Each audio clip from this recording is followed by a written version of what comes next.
നമസ്കാരം. അസ്ട്രോളജിക്കൽ ലൈഫിലെ എല്ലാ ഗുരുജനങ്ങൾക്കും ബന്ധുമിത്രാദികൾക്കും 1000 നന്ദി നമസ്കാരം. ഞാൻ ഡോക്ടർ എം ഷിബു നാരായണൻ, വെമ്പായം. പൂരം നക്ഷത്രക്കാരുടെ വേഴ മാറ്റത്തെക്കുറിച്ചാണ് പറയാൻ പോകുന്നത്.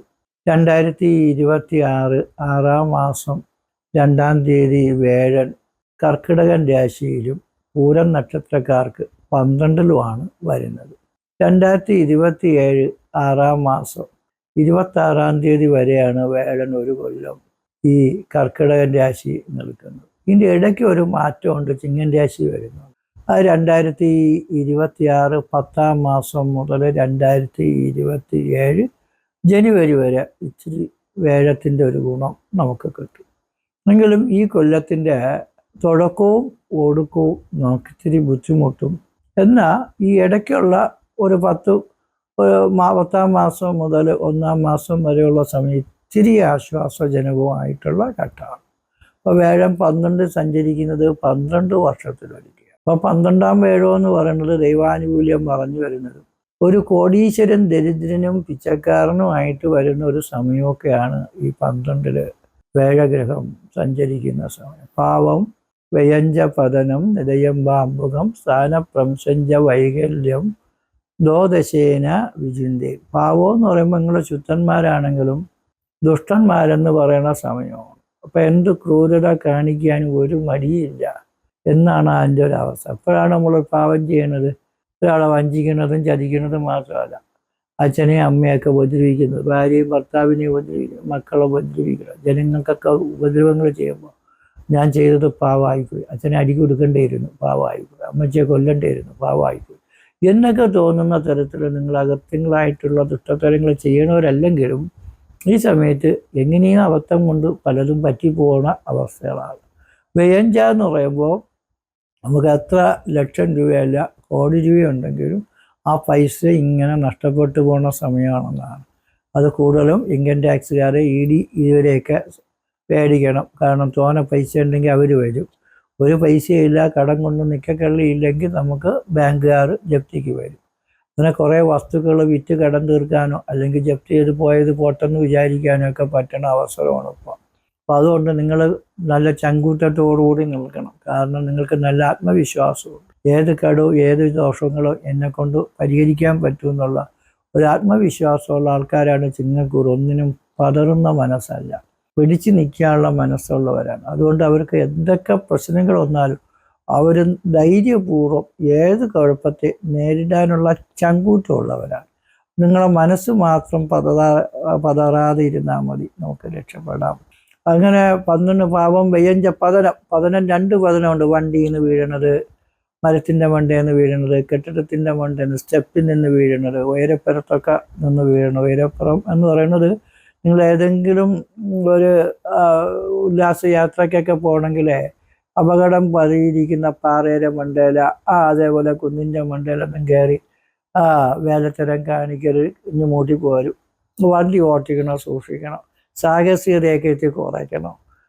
അങ്ങനെ നമുക്ക് പെട്ടെന്ന് പ്രതീക്ഷിക്കാത്തുള്ള അപകടങ്ങളൊക്കെ ഉണ്ടാവും. ഒടിവ് ചേർത്ത് സ്റ്റെപ്പ് ഇറങ്ങണ വരെ സൂക്ഷിക്കണമെന്ന് പറഞ്ഞാൽ നിങ്ങൾ വിശ്വസിക്കൂ. അതേപോലെയാണ് സ്ഥാനം വംശമെന്ന് വെച്ചാൽ ഉള്ള വീട് വിൽക്കണമെന്ന് തോന്നും, സ്ഥലങ്ങൾ വിൽക്കണമെന്ന് തോന്നും, ആ നാടും വീടും വിട്ട് വേറൊരു നാട്ടിൽ പോകണമെന്ന് തോന്നും, ആ നാട്ടിൽ നിന്ന് വേറെ നാട്ടിൽ പോകണമെന്ന് തോന്നും. അങ്ങനെ ഒരു രാജ്യത്ത് ഒരു തൊഴിലിൽ ഉറച്ച് നിൽക്കാൻ തോന്നാത്തത്, നമ്മളെ കോൺട്രാക്റ്റുകൾ പുതുക്കി കിട്ടാത്ത സമയം, ലൈസൻസ് റദ്ദായി പോകുന്ന സമയം, സർക്കാരിൽ നിന്ന് കോടതിയിൽ നിന്ന് അധികാരികളിൽ നിന്ന് കിട്ടേണ്ടുന്ന ഗുണങ്ങൾ വളരെ കിട്ടാൻ പാടാണ്. നമ്മൾ എത്ര തവണ ഇറങ്ങിക്കയറിയാൽ അതൊക്കെ ഇങ്ങനെ ഡിലേ വരുന്ന സമയമാണ്. പൈസ തന്നെ നമുക്ക് കിട്ടാൻ തടസ്സമുണ്ട്. എന്തെങ്കിലും കുരുക്കുകൾ നിങ്ങൾക്ക് LIC അതേപോലുള്ള സ്ഥാപനങ്ങളോ ഇൻഷുറൻസ് കമ്പനികളോ ഒക്കെ തരാനുള്ള പൈസയൊക്കെ അവർ തരാതെ നമ്മളെ പറ്റിക്കുന്ന സമയം.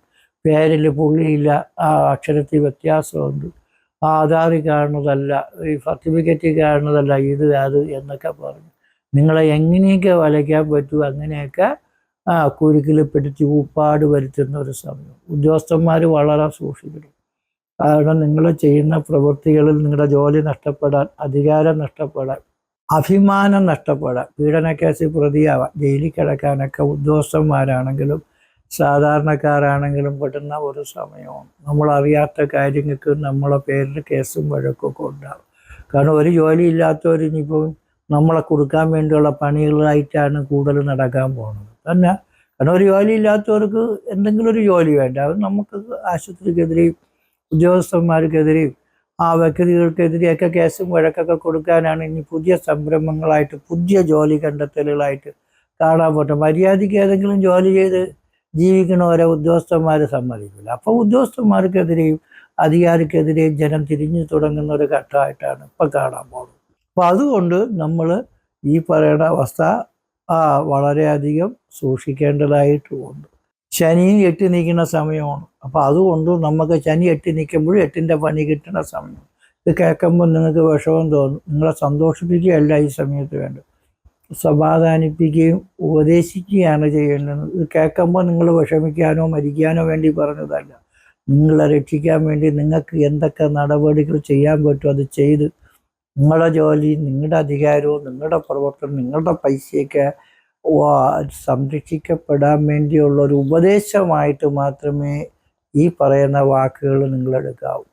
അല്ല ഞാൻ വഴക്ക് കൂടിയിട്ടാണ് അല്ലെങ്കിൽ പറഞ്ഞിട്ടാണ് എനിക്ക് പരാജയം വന്നതെന്ന് ഒരിക്കലും നിങ്ങൾ വിചാരിക്കരുത്. പിന്നെ വേഴനെന്ന് പറയുന്ന ഗ്രഹം എപ്പോഴും വരും? നമുക്ക് 6-ാം മാസം മുതൽ 10-ാം മാസം മുതൽ നമുക്ക് ജനുവരി വരെ 1 വരും. അപ്പോൾ ആ ഒരു സമയം നിങ്ങൾക്ക് ജാമ്യം കിട്ടുന്ന സമയവും കുരുക്കുകളിൽ നിന്ന് കുറച്ച് ആശ്വാസം കിട്ടുന്ന സമയവും നിങ്ങൾക്ക് വളരെ കാലം കൊണ്ട് പരിശ്രമിച്ചിട്ട് കിട്ടാതെ വലിയ വിഷമം തോന്നുന്ന കാര്യങ്ങൾ, ജോലിയും പൈസയും ഇൻഷുറൻസ് തുകകളും സർക്കാരിൽ നിന്ന് കോടതിയിൽ നിന്നെത്തി അനുകൂലമായ വിധികളും സമാധാനവും ഒക്കെ കിട്ടുന്ന സമയമാണ് നമുക്ക് 10-ാം മാസം മുതൽ ജനുവരി മാസം വരെ ഉള്ളത്. അപ്പോൾ വേഴം 1 വരുമ്പോൾ എന്താണ്, വലിയ കടലിൽ കിടന്ന് സമുദ്രത്തിൽ കിടന്ന് മുങ്ങിപ്പൊങ്ങി താഴുന്ന ഒരാളിനൊരു കച്ചിത്തുരുമ്പ് കിട്ടുന്ന സമയമാണ് ആ സമയം.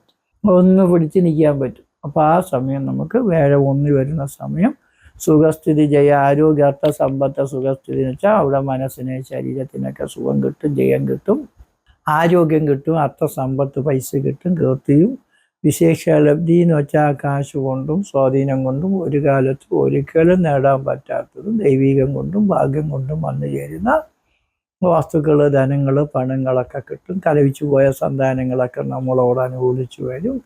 അതേപോലെ അവർക്കും ഉദ്യോഗവും വിവാഹവും ഒക്കെ നടത്താനുള്ളൊരവസരം വരും. വലിയ നേട്ടങ്ങൾ കിട്ടിയില്ലെങ്കിലും വലിയ കുഴപ്പത്തിൽ നിന്ന് വലിയ ചെറിയ സന്തോഷങ്ങളിലേക്ക് നമുക്ക് നേട്ടങ്ങളും സമാധാനമൊക്കെ കിട്ടി. എന്തായിരുന്നാലും ഞാൻ അങ്ങ് മുങ്ങി നിന്നതാണ്, വല്ല ജാതിയും കര കയറി എന്ന് തോന്നുന്ന ഒരവസരത്തിലേക്ക് വരുന്ന അവസ്ഥയാണ്.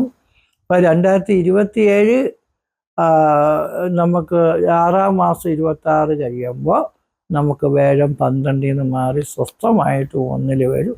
അത് തൊട്ട് നിങ്ങളുടെ ജീവിതത്തിൻ്റെ അടഞ്ഞു കിടന്നിരുന്ന എല്ലാ വാതിലുകളും തുറന്നു കെട്ടി വീണ്ടും 0-യിൽ നിന്ന് നമ്മൾ ഹീറോ ആയിട്ട് വരുന്ന സമയമാണ്.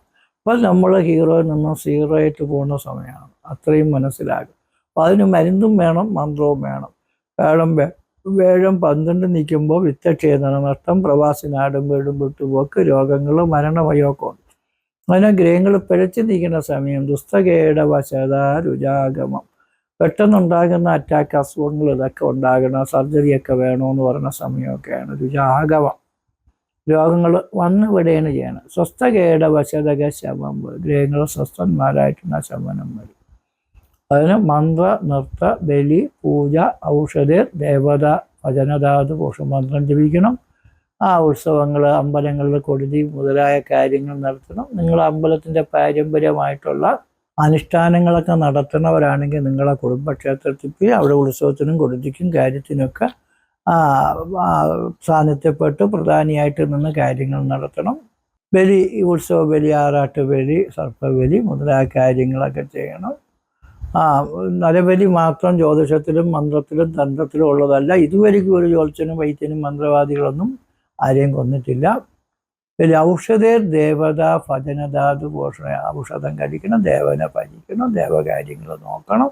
നമ്മൾ കുറച്ച് ഭക്തിയോടുകൂടി ശ്രദ്ധയോടുകൂടി ജീവിക്കണം. പിള്ളേരുടെയൊക്കെ പ്രത്യേകിച്ച് മക്കൾ കലവിച്ചും മരിച്ചുമൊക്കെ പോണതും അവർക്ക് വേണ്ടിയെല്ലാം വാരിക്കോരി ചിലവാക്കിയിട്ട് അവരൊന്നും വിചാരിച്ചതുപോലെ ഒരു മെച്ചം കിട്ടിയില്ലെന്ന് തോന്നി വിഷമിക്കുന്നതായ സമയമായതുകൊണ്ട് സന്താന ഗോപാലമൂർത്തി പൂജ, ഐശ്വര്യ പൂജ, മൃത്യുഞ്ജോമം, ദീർഘമാംഗല്യ പൂജ, ഇങ്ങനെയുള്ള പൂജകളൊക്കെ ചെയ്ത് ഭക്തി പുരസ്സരം നിങ്ങൾ ജീവിച്ച ഏത് മതത്തിലാണോ വിശ്വസിക്കുന്ന ആ മതം അനുസരിച്ച് ഏത് ദൈവത്തെ കണ്ടാലും കളയണ്ട, ഏത് അമ്പലം കണ്ടാലും ദൈവങ്ങളെ കണ്ടാലും പള്ളി കണ്ടാലും പ്രാർത്ഥിച്ച് പ്രവർത്തിച്ച് മുന്നോട്ട് പോയാൽ നിങ്ങൾക്ക് നല്ല ഗുണങ്ങൾ തീർച്ചയായിട്ടും കിട്ടും.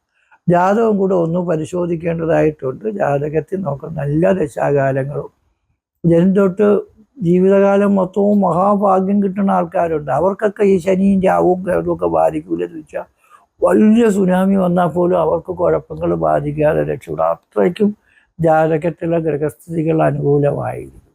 അപ്പോൾ അങ്ങനെയുള്ളവർക്ക് ദോഷം കുറഞ്ഞിരിക്കും. പക്ഷേ ജാതകത്തിൽ ഗ്രഹപ്പിഴകളും ഭാഗ്യക്കുറവുകളും ഒക്കെ ഉള്ളവർക്ക് ഇങ്ങനെയുള്ള സമയങ്ങളിൽ സകലതും നഷ്ടപ്പെട്ടു പോകുന്ന അവസ്ഥ വന്ന് നമ്മളെ തന്നെ കൊല്ലാൻ തോന്നുന്ന ആത്മഹത്യാ ചിന്ത വരെ തോന്നുന്ന സമയവും കൂടിയാണ്. അതുകൊണ്ട് നിങ്ങളെ കൊല്ലരുത്, ഭഗവാൻ നമ്മളെ ഉയരിടുവാണെങ്കിൽ എടുത്തോട്ട് നമുക്ക് ദോഷം മാറാൻ നിങ്ങളുടെ പ്രാർത്ഥനകളും ശ്രദ്ധയും മാത്രം മതിയാവും. മരുന്നും മന്ത്രമൊക്കെ കൊണ്ട് നിങ്ങൾ കാലഭൈരവ സ്വാമിയെ കൂടെ വന്ന് ദർശനം, പൂജ, വഴിപാടൊക്കെ നടത്തണം. വഴിപാടൊന്നും നടത്തിയില്ലെങ്കിലും പറ്റുമെങ്കിൽ കാലഭൈരവ സ്വാമിയെ മാസത്തിലൊരിക്കെങ്കിലും വന്ന് തൊഴുത് പ്രാർത്ഥിച്ച് പ്രവർത്തിച്ച നിങ്ങളുടെ ഗ്രഹപ്പഴ ഒരുപാട് മാറി കിട്ടും. കാരണം കാലഭൈരവ സ്വാമി ക്ഷേത്രത്തിൽ അവിടെ ബ്രഹ്മാവുണ്ട്, വിഷ്ണുവുണ്ട്, മഹേശ്വരുണ്ട്, കാലഭൈരവനുണ്ട്, ശാസ്ത്രസ്വാമിയുണ്ട്, ഗായത്രി ദേവിയുണ്ട്, നവഗ്രഹങ്ങളുണ്ട്. ഏത് ഗ്രഹങ്ങൾ പഴിച്ച് നിന്നാലും അത് മാറ്റിത്തരുന്ന നവഗ്രഹങ്ങളുണ്ട്, സർപ്പങ്ങളുണ്ട്. നല്ല രീതിയിലുള്ള പൂജകളും വഴിപാടുകളും ദർശനങ്ങളും എല്ലാ ഭാഗ്യങ്ങളും കൊണ്ട് വന്നാൽ തീർച്ചയായിട്ടും നിങ്ങളുടെ ഗ്രഹപ്പഴ മാറിക്കിട്ടുന്നത് നമുക്ക് ഉറപ്പിച്ച് പറയാൻ പറ്റുന്ന കാര്യമാണ്. അതുകൊണ്ട് വരാൻ പറ്റുമെങ്കിൽ വരിക. പൂജകളോ വഴിപാടുകളോ ദർശനങ്ങളോ ചെയ്യാൻ താല്പര്യമുള്ളവർ എൻ്റെ വാട്സപ്പിലേക്ക് മെസ്സേജുകൾ അയയ്ക്കുക. ജാതകം പരിശോധിക്കാനുള്ളവർ ജനനത്തീയതി, ജനിതസമയം, ജനിച്ച ജില്ല, പേര്, നക്ഷത്രം, ഫീസ് ഇതൊക്കെ അയച്ചു തരണം. നിങ്ങൾക്ക് നല്ലത് വരുന്നതിന് വേണ്ടി കാലഭൈരവ സ്വാമിയോടുകൂടി ആത്മാർത്ഥപരമായിട്ട് പ്രാർത്ഥിച്ചുകൊണ്ട് നിർത്തുന്നു. നന്ദി, നമസ്കാരം.